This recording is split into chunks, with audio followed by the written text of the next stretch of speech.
Hi guys. I just realized this thing looks gigantic. My friend got me this, and it's huge. It's just XL, but it seems to be like puffed up with air. It looks so huge. Look like one of those bodybuilders. I'm not that big. I've got this Batman hat. This is my son's hat, and it keeps me really nice and warm. I know it's a child's hat, but as they say, beggars can't be choosers. You know, and when you've got friends or family, you know, you've got people that care about you. You know, you end up getting this, you know, because she felt, because I don't have a coat or a jacket, so she got this for me. Well, I've got a jacket at home, but it's knackered. It's all destroyed. And I do have another one that's like not a waterproof one for wet weather, but it's really cold. It's very thin. I think it's a rain jacket or something. Yeah, I don't know. My hat is all broken, so she's sewing it. That's really nice of her. Yeah, so at the moment she's inside and she's having a coffee enema. So I said I'll go outside, and there's a co-op around here, and you get some really good deals, especially in the evening. I think yesterday I got a really huge like container of blueberries, and they're supposed to be £5.50 or something, only for £1. So I got them for her because she likes the blueberries. And yeah, got some tofu, which was £2 each, down to about 60p each. So I got a few of those. So you get some good deals. So I'm going to go there to see if I can get any good deals. Man, I look huge with this thing. Don't I, Jerry? Jerry! I've got Jerry and Bob with me in the back. So, I'll take this off, it's not that cold. I look even bigger now. What can I do? So, I hope you guys are doing well. I was just talking to some people online and people offline, you know, about money, you know, what I can do. And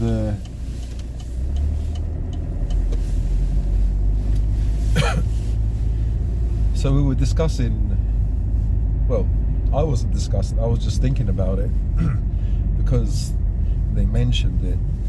They said, why don't you monetize your channel, your Gerald channel? And I said to them, well, I am. I've got that buy me a coffee, you know. And they said to me, well, that's just a donation link. It's not really, you're not really monetizing. And I said, well, I don't know how to monetize. What am I supposed to do? I've got AdSense, you know, which are basically adverts. You allow YouTube to put adverts on your videos, and per 1,000 videos or whatever, per 1,000 maybe minutes, whatever it is, you get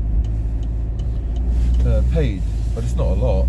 You have to have like hundreds of thousands of views or millions of views to make any money.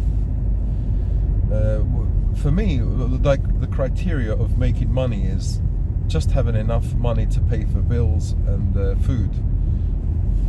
If I can cover the basics of paying bills, you know, council tax, electricity, you know, food, then that's what I class as making money.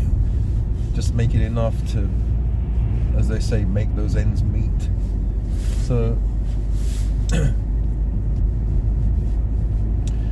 so these people online, they said, well, why don't you create an ebook or a report or something, or a PDF or a guide. And they explained to me how to make money, and I said, well, I kind of know about the sales funnel. You know, you offer somebody a free book that you've made, you've created yourself, and the most important thing is to give value to people, give something, you know, and not ask for any money or ask for anything. And that that kind of goodwill that you generate when you don't ask for money, you don't ask for anything, people will end up at some point maybe buying something from you instead of having to rely on YouTube, the kind of handout from YouTube. So I said, oh, okay, yeah, that's interesting. You know, it makes sense.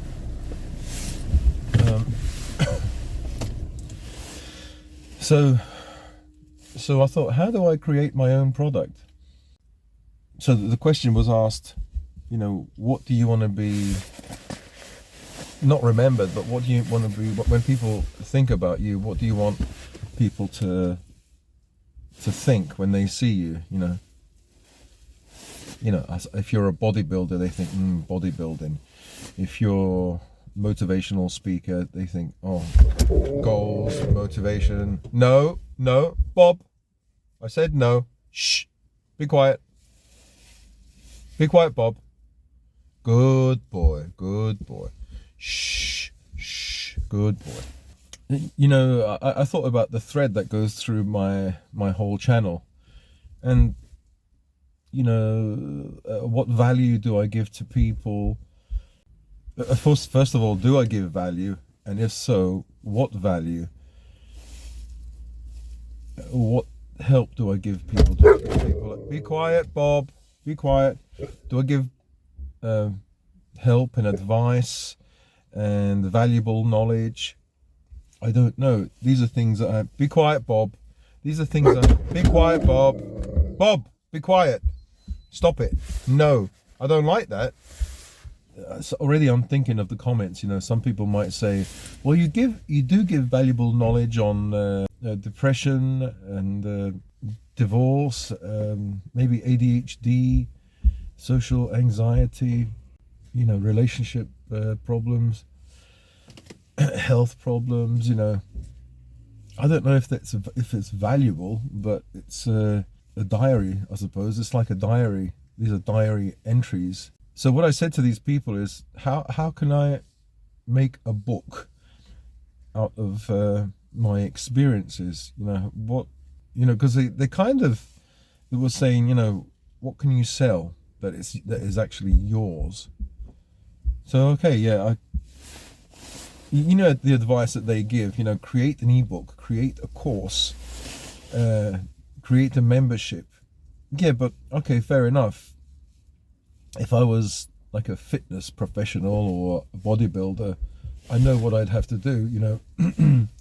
I'd have a routine, you know, a diet, exercises, and a system, a philosophy, a system, a protocol on, you know, how to get massive, how to get strong, bodybuilding for women, for the elderly, for men, for if you have disabilities. I would go all in, but on this channel, what can I talk about? You know, what can I write about?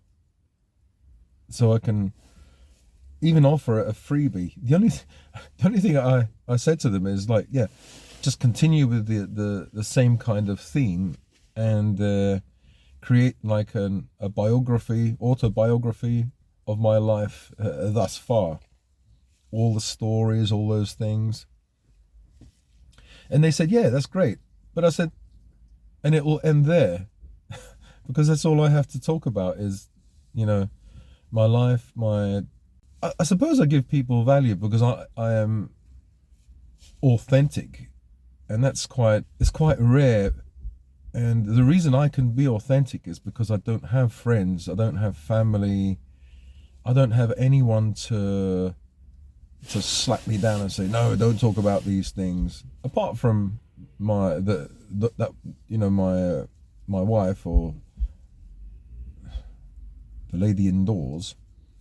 If I say anything bad and then she sees it, or anything like personal, and she doesn't like it, then she can tell me to take it off, I suppose. But apart from that, I have no problem telling the truth. The truth is cringy, you know. It's embarrassing. It's embarrassing for me. Certain things in my life are embarrassing, like the tranny experience. You know, people think, oh yeah, good try, Gerald, as if it's not true. And then, as I said, wouldn't I capitalize on that? It got so many views, or like 12,000 views or whatever. Wouldn't I capitalize on that and create more tranny videos? But because it's the truth, I can't capitalize on it. It only happened once. There are other stories, but that's a big story. So maybe that person who commented realizes that, yeah, it was probably true. It was 1000% true for me. It wasn't in my head. It was true. It was real. It happened. Yeah. So I'm not sure, you know, how I can monetize my channel apart from buy me a coffee. The PayPal is over because I don't know, somebody maybe complained and they stopped everything. And they gave me 180 days, that's 6 months. I haven't heard from them since. So they've got my money there. It's not a lot of money, but it's money that people donated, and they keep. You know, so they're like, I don't know, they're bullies. If you don't do as we say. All right then. I'm not using PayPal again. Anybody who says use PayPal, I'll tell them where to go and what happened to me. I can't be bothered like chasing that big company and explaining to them and begging to them. Oh, no, I'm not going to do that. So Buy Me a Coffee, on the other hand, have been brilliant. They take their cut, their money, and then they give you what's left. There's never been a problem with them so far, you know, touch wood. So, yeah, so Buy Me a Coffee.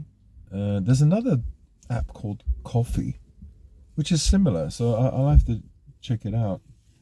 I think also with these platforms like YouTube, Facebook, I never go on Facebook anymore. You know, the way they, what's his name? Gutterberg. Oh, I forgot his name. The way they silenced Trump or cancelled Trump. It doesn't matter whether you like Trump or not. It really doesn't matter, you know, because I don't love Trump and I don't hate him.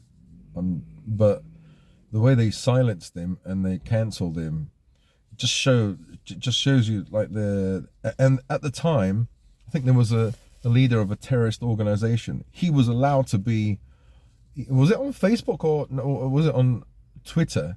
And yet Trump was cancelled. Wow. Wow. It just goes to show you how evil these corporations, these platforms are. And okay, but evil is a bad word. I'm not going to say that, but I just did, I know, but so I'll retract that. I shouldn't have said that, but forget about me. I don't want to judge anyone, but the thing is, they can take the rug underneath your feet. So, for example, if you have a channel, you've got 100,000 subscribers, 1 million subscribers. If you say something wrong or constantly say something wrong, you know, wrong speak, they have the power to take away your videos and make it really difficult for you to earn a living. You might have been on the channel for years, and then suddenly there are algorithm changes, there are like policy changes, And so you're like a slave. You rely on YouTube or Facebook or whatever these platforms are for those changes to be for your channel to be able to abide by those changes. If they don't, then you have to change. And you know, lots of the videos where I'm swearing, I don't know how I got by the algorithm, the bots, the YouTube AI, or you know, the system, because you're not, if you swear, well, I'm not going to say anything, but you'll be penalized. So I don't know how I wasn't penalized so far. Maybe because I'm not big, I'm just a small channel, a tiny channel. I don't even have 10,000 subscribers. Not that I'm complaining. I think 7,000, 8,000 subscribers is brilliant. I'm really surprised. A bloke in his car complaining about his wife, about his health, and about his life gets 8,000 subscribers. And a lot of them are women. And it's not as if I've been really easy on women. I've been quite fucking hard. But I think women, those who still stay on the channel, realize that I don't mean any harm. It's just some women, and even those women, I don't hate those women. You know, sometimes I think I said once that women are evil. Sometimes people are, not they exaggerate, but they, at the time you do feel that, but then you realize, oh, hang on. And that's the thing, you know, with YouTube, you can't go back. Once you say something, people will remember it. I do stand by that statement because that's how I felt at the time. But I don't always feel like that. And not all women. I think most women maybe are okay. I don't know. I don't know, because I don't know what's in their heads. I don't even know what's in my head, let alone another human being. I think my main gripe, my main problem is, at the time of divorce, a woman takes everything that, sorry, not everything. She takes away a big chunk of money that she didn't earn. That she didn't, okay, maybe not she didn't earn, but she didn't bring into the relationship. That's what fucking gets me. Like, a woman can come into a marriage with nothing, financially nothing. Oh yes, she helps to bring up the kids, and the husband goes out to work or whatever, so they do their bit. So that's a kind of equality. But even if it's not equality, if a woman thinks, no, I'm working really hard, he's only CEO of this company and I'm looking after kids, you know, she thinks in her mind that her job is more difficult than his. I'm not saying that a woman's job is easy. It can be very difficult. If you're looking after kids that are disabled, fucking hell, or have got autism or something, or ADD, yeah, I wouldn't like to do that job, even if they paid me. I do understand, but like in my case, I feel guilty because it's my parents' money. They worked all their lives. I saw them fucking slave, working 2-3 jobs, you know, in order to be able to afford to buy a house. And then they kept working. They rented some rooms in their house. They kept working even when they were older, and they never went on holidays, nothing. Only to see my grandparents in Sicily every 1 or 2 years. And it's cheap to go to Sicily. A plane, I don't know, 50 quid, or I don't know how much it costs now. Yeah, and they amassed enough money to look after this son who's got, they knew there was something wrong with me.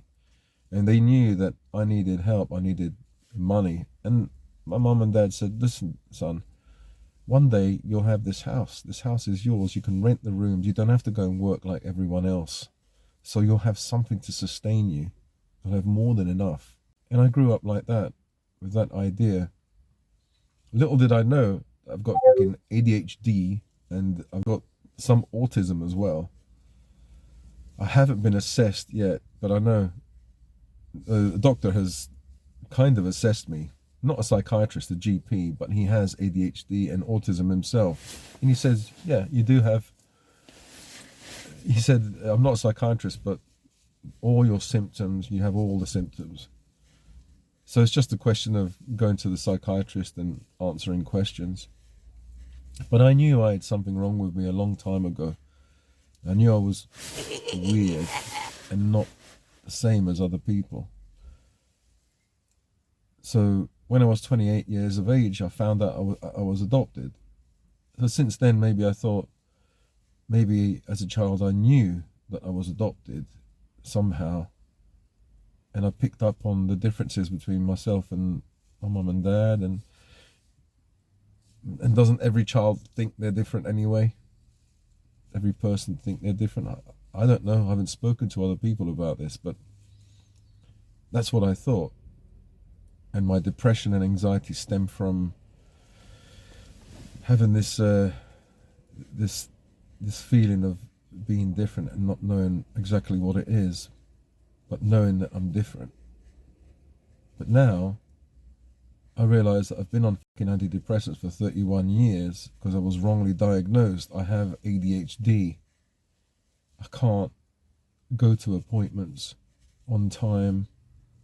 I'm unreliable. And that's why in one video I said I'm a loser, I'm useless, because in the eyes of society I am. Because not in the eyes of society, society needs a certain type of person, like a worker, a robot, a soldier, a person who's reliable, a person who's on time, a person who has that work ethic, you know. But it's not that I'm lazy. I can actually work hard, and actually I can work harder than probably most people. But I only do it in spurts, and it's a bit like bipolar. You know, bipolar, or it used to be called manic depression. You have periods where you're super, super, super low, and like the S word. And then you have a dip there, and then it goes up again. It goes up to more than normal. So the baseline normal is here, and you can go down really low, and then you can go really high. So when you're high, I suppose you've got lots of motivation, lots of ideas, you're really happy, you're bouncing off the walls. But then when you're really low, you're really low. So you probably feel pain or depression and suffering or happiness and excitement and this high feeling. You feel it more exquisitely, you feel it more than other people, because other people are kind of here, up and down, you know, pay rise here, the death of a loved one, yeah, then they go down and then they go up here. But some people have this bipolar or manic depression. They have really lows and really high, real highs. And my life seems to be the same. The same because in the summertime I feel really great because I've got SAD, seasonal affective disorder or adjusted depression, which means that in the summer I feel like elated. I feel really happy. I feel high. When I see the sun and it's those first few days, I feel fantastic. I feel like there's a rocket around me. I feel like going up to the sky, you know, up to space. I feel that high. And in the winter, I feel low. And I think that's why. Because all winter, like this is the baseline. Normal people have this baseline. In the winter, I am about here. I'm all the way here, all winter. I might get a blip, and I might get another blip where I feel really low. But I'm never above ground. It's like everybody's above ground and they're normal, and I'm like a mole, waiting, hibernating, and waiting for the spring and the summertime. When it comes to spring and summertime, baseline and normal people are here, and I'm already here. I'm going up here, and I stay there. Sometimes I have blips. I go up even higher. Sometimes I go down, but I feel more happier than normal people, because I've asked normal people, like I've asked the one indoors, I don't call my wife. I've asked her, I said, don't you feel really happy when it's like today is really sunny? She goes, no, everybody feels happy when it's sunny, and when it's dark, they feel low. And I knew she didn't understand, because in the winter I'm so low, I'm so depressed, I see everything differently. Whereas in the summer, I'm laughing and she thinks, oh, you're just acting like a child. It's because my brain chemistry has changed so much and I just feel full of energy. And it's one of a doctor in London, you know, because all of them kind of specialize in one area. He specialized in, apparently he specialized in mental health. Yeah. And he got this one wrong. He thought I had bipolar because I said, I feel really great. You know, it was the summertime and sometimes I feel really, really fantastic. I feel high, but other times I feel really low. This was the summertime, right? If he knew about, as he says he does, he knows about mental health, shouldn't he realize it's summertime, SAD, you know, the UV lights go into the retina, the optic nerve, into the brain and affect serotonin production. Shouldn't he know that? That's what SAD is. But no, he sent me to a psychiatrist and I had to pay from my own pocket 600 quid to see a top psychiatrist on Harley Street for about 20 minutes, not even 15, 20 minutes. He asked me a few questions because the GP wanted to know if I had bipolar. He said, go to this person, he's a specialist. For this old guy to tell me, no, I don't have bipolar. I just wasted 630 quid. And I said to him, I don't have money. I'm long-term unemployed. He said, speak to my receptionist will give you a reduction. So when I went to I said, all right, I went to the receptionist. She charged me 600 quid. So I got a £30 reduction. It took a long time to crawl that money back. Get that money back, you know, so. Yeah, but I do feel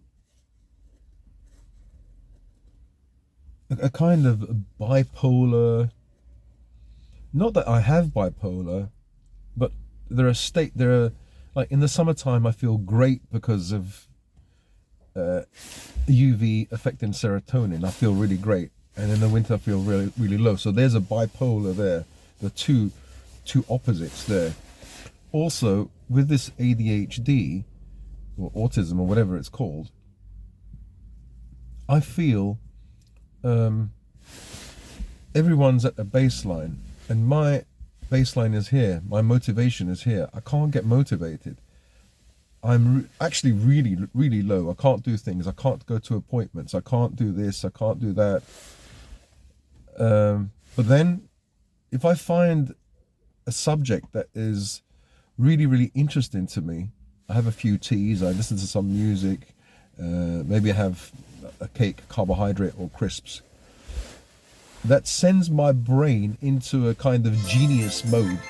Basically, my motivation goes through the roof. So it's not at this level here anymore. My motivation goes up and it's called hyperfocus. You hyperfocus, you think like you have a diarrhea of ideas. Your brain explodes. You basically, and you can do this for fucking hours. Sorry, you can do this for hours. A normal person or typical person can't do this. Can maybe focus for a while and then there's a dip. But neurodivergent, you know, people have ADHD. Apparently, they're very low here, and so I think the same thing. A similar thing happens. So with SAD, it's a similar thing, or it feels the same, because most days I don't have that dopamine, because I have a problem with the executive function in the center here of my brain, in this area. That's what ADHD I think is. It's how do you say, a developmental problem. So the brain doesn't develop properly, and in this area of executive function, the executive has bailed out, or there's a problem there. So you're lacking dopamine, you're lacking motivation. But it's not only that, you have a problem with time blindness.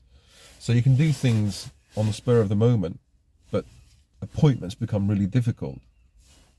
in about a week's time, 2 weeks' time, even a few days' time, especially if you're not really interested in something. So, sorry, what was, with SAD, what happens is, at least this is what I think happens.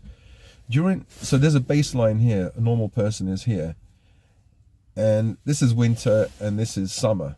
Okay, it might go slightly lower for normal people and slightly higher, but the baseline is kind of here, of happiness, serotonin and stuff. But for people who have SAD, like for myself, it's really low, really low. And for this period of winter, when you have the summer, when you have that stimulation, the brain, I think, tries to make up for all that time for a homeostasis, to balance itself out. So basically what happens is, in the summer, spring and summer, you feel really, really happy to make up for all this. It overcompensates, I think. I'm quite sure that happens. And so with ADHD, I think that overcompensation happens as well, because most of the time, again, this is baseline motivation. People are motivated. They go to work. They remember to go to appointments. They don't zone out. And then when you get to a point where you can think or brainstorm, visualize about something that think about something that you're really interested in. This session of brainstorming lasts for hours, and I tell you, you can go down rabbit holes. You can come out of those rabbit holes and create more rabbit holes. You can go down a rabbit hole and then create, like, this is a rabbit hole, and you come down here and then you create other rabbit holes. It's really amazing how much, I can visualize and fantasize and brainstorm and create ideas and write them down on paper. And I realize I've been doing this since I was about 17. I've got like reams and reams and reams of paper that I've actually thrown away in areas that I was interested in. Like when I was younger, I was interested in martial arts, and I wrote down all the ways that a person could defend themselves against multiple opponents, armed opponents. I'd really went down the rabbit holes of creating, developing training equipment that would be really realistic. Like almost like Daleks, like a Dalek, like a wooden dummy would come towards you and attack you in a way that you don't know, which is unpredictable. Then another one would attack you. It's easy to kind of invent training equipment, to simulate a real attack or a realistic attack. What I'm saying is, so going back to, I think if I was normal, I wouldn't be able to think up all those ideas. But what did I do with those ideas? I threw them away. I had reams and reams and reams of paper, and I just threw them away because I thought they're just, I don't know, useless. Well, anyway, I don't know how I got to this point. Oh, right. And so, what book can I write in order to make money to save myself and my dogs?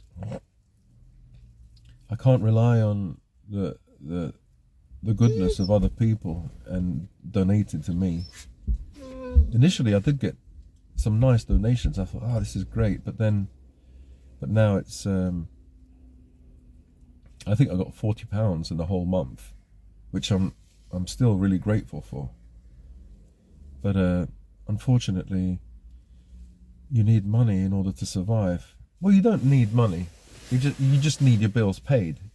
If I think I'll write to Elon Musk, ask him to pay my bills while I try to create the elixir of life for him or something, or no, for myself. Yeah, if you had a rich person that could fund you, fund your efforts, that would be great. And I suppose that's what I had all my life. I had my mother and father, and I grew up. Yeah, I know people will say, you had it easy. Well, what do you want from me? This is my life.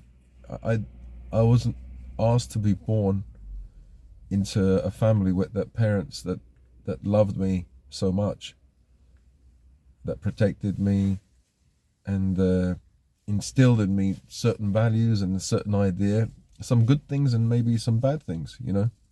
The bad being, you know, I grew up thinking that I would always have a house, and that house I could rent and make money in order to pay for bills. I would never have to work. I mean, work as other people would have to work and break my ass as my parents did. So I had this idea all my life. It's not completely my fault. It's not my fault at all. You know, yes, I have free will and I can think for myself, but it's difficult once, you know, as a child you were taught this way constantly, and so you end up, it becomes they say fulfilling prophecy, or other fulfilling prophecy, or whatever it's called. You're programmed. I'm happy I had my mum and dad, even though, no, nothing. I'm happy I had my mum and dad. Forget the even know I'm not talking about, because it's just my destiny to have ADHD or autism or depression, because I was set up that way before I was born. Because it's a problem with a neurodevelopmental problem. It means that my brain didn't develop normally. It developed in a certain way, and there's something missing there. And you know, that's the only tragedy is that I never knew, and the person who never knows thinks that there's something wrong with them, mentally something wrong with them. They're slow, they're weird, you know there's something wrong with you, but you don't know what. And that's, it's frightening. It's frightening. It's you feel sad, you feel depressed, you feel anxious, you feel like a loser. You are a loser, but you don't know why you're a loser. So you think, okay, I'm just an idiot. But even though I'm an idiot, I've always been an idiot. I've been silly. I'm not intelligent, but in some areas I'm quite smart. In some areas I was intelligent, and in some areas I was dumb. So and as a child, you grow up, you never understand what the fuck is going on. So you end up thinking, okay, I'm lazy then. I'm just lazy. And some things I'm good at, some things I'm not good at. You know, and you read books, don't you? So I think, oh, okay, well, I was good at art because of my, is it a right brain thing? No, left brain thing. You know, the left and the right hemisphere of the brain, they they affect, various, if you're good at art, they call you either left brain or right brain person. If you're good at analytical things, you're good at maths, you're an accountant, you're a left brain person, whereas a right brain person is good at art, or things that are more intangible, vague, or artistic, that have less structure. Well, anyway, so I thought, oh, okay, I'm a right brain person. I'm good at art, I'm good at martial arts, I'm good at this, and I'm not good at maths. And it could be true, but maybe it's not the whole picture. Now that I know that I have ADHD, I have to factor that in as well. Well, maybe that's the main thing, the ADHD. But yeah, I think in one of my recent video, I think when I said something about I'm a loser, and so someone replied. I didn't even check the message properly, but the kind of vibe was, people in the West, or you, have the luxury to moan about these things online. Be quiet, shh. And I think that's totally wrong, because So basically, people in like the third world don't complain about these things. They don't go online on YouTube and complain about their problems. Yes, I understand that. I get that. But I have ADHD. There's a part of my brain in here that's kind of missing or not working properly.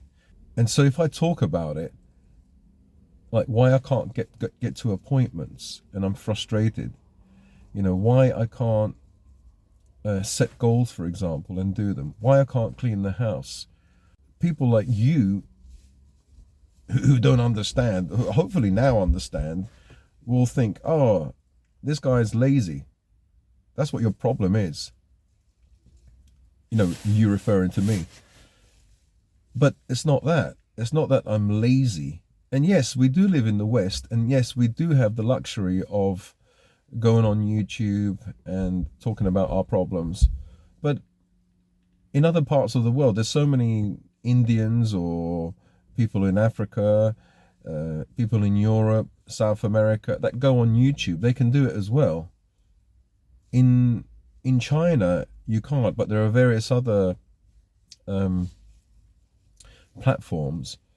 So the person, I'm talking about the person who said, oh, we have the luxury of, do you know how many people go on not YouTube, but YouTube, similar to YouTube, platforms like Weixin, Tudo, Youku or something, in China, and talk about various stuff, things that are, you wouldn't believe. They complain about their problems. They talk about mental health. They talk about so much stuff. Maybe you haven't seen that, but it's not that we have the luxury anymore to go on YouTube. There's other platforms, at least in China, and there's like, I don't know, millions and millions of people that are on it, complaining about this, complaining about that. So maybe you should go and look in other countries and see what they do, what they complain about. And yes, we do have the luxury of complaining about this stuff. You don't live in a war zone where you have no food, no water. It's true. But then again, what are you doing watching my video, complaining? Ask yourself that question. You're endlessly scrolling, as we all do, because we're addicted to YouTube. We're addicted to social media. I understand what you're saying, but if that's the case, why don't you create your own YouTube channel complaining about people complaining about their problem? I'm not saying that you're wrong. Not at all. I'm just saying, yeah, so what? It's actually a good thing, people complaining about their problem. Maybe, when it gets to the springtime, I can talk about something more positive. I can talk about how to get out of this situation. If I've got ADHD, I'm going to have to work around it.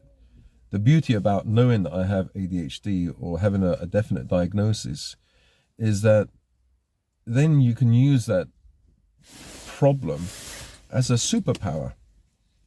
Because I can use that hyper focus to brainstorm and create ideas. But then I have to work around the fact that it's difficult for me to be on time for any kind of appointment. That's why I haven't worked in years, because I can't get to a job on time. If I feel bored, I won't do it. And that's a lack of dopamine. You can take drugs, but I'm not taking any drugs. After 31 years of taking Seroxat, or it's called Paxil in America, I don't want to take any more drugs. Any drugs that affect the brain. So there you go. So going back to monetizing, I'm going to have to think of what I can, I took the advice from these people. Yeah, the advice is like, try to create something like an email list that takes people off platform, off the YouTube platform, so that then, say for example, YouTube go back and look at all the videos you've made, and they deem your content to go against their rules. Say for example, I said something about my wife that going to divorce or whatever, and I said something like, "Oh, women are evil" or something like that. So they might pick up on that, and then look at all the other videos where I said something about ladies, maybe as a joke. They might say, "Okay, well, we have to terminate your channel because," and this is historical. These are historical crimes, right? Crimes. And they'll say, "Well, sorry, you can't monetize your channel anymore. You can't allow any adverts or anything, or they can terminate your channel." And so you have to have a backup plan so that you don't become a slave of YouTube. Otherwise, you have to do everything that they say. They might say, "Well, you mustn't swear, you mustn't talk about women in a derogatory fashion. You can't talk about any minority in a negative way, negative light, even as a joke." So okay, fair enough. So if I talk about mental health and you can't use the S word, self-deletion. Otherwise, there's so many things you can't talk about, so the only thing is self-deprecation, talking bad about myself. And even that can get you in trouble.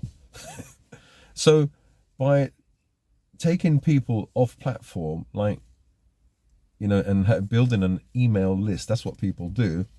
Then they have that kind of control, so that if one day YouTube, if you have 1 million viewers, 1 million subscribers, be quiet. You have 1 million subscribers, they can cut you off. And if you're making, say, £1,000, £2,000 a month, and that gets you by paying bills, suddenly, all of a sudden, they can kill you financially. But if you have, 10,000 subscribers or whatever who have gone onto your email list, then you can send them offers. You might create an ebook, and that ebook could cost $20 or whatever, or a course or something. And then, that way you can actually generate some money to pay your bills, so you can be in control of generating some money for yourself to make those ends meet. So I understand that. I spoke to those, but online I spoke to them because I'm not really a business-minded person, but I have to think about it in order to survive. I can't rely on YouTube and AdSense. The adverts.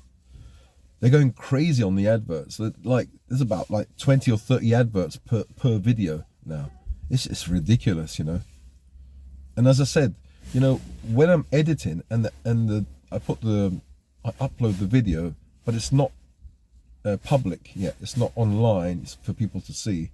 It's scheduled, which means, say it's the 1st of January, I upload it, and it's supposed to go out on the 5th of January, and I'm there and I'm looking at the video. Adverts are on it, and they're advertising to me, the actual creator. They're so mean. There's advertising everywhere. Any chance to put an advert in front of your eyeballs, they take.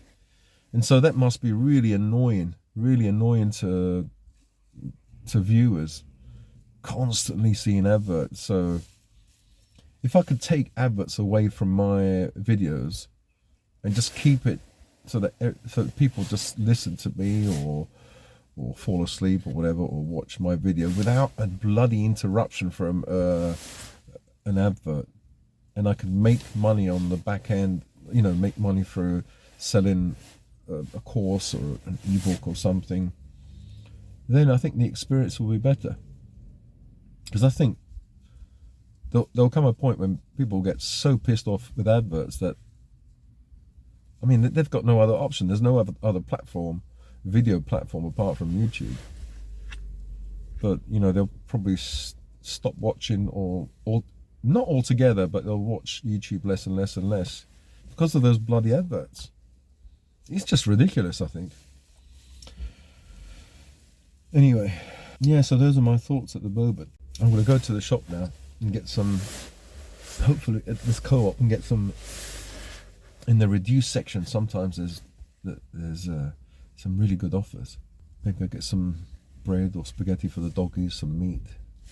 Yeah, so yeah, those are my thoughts at the moment.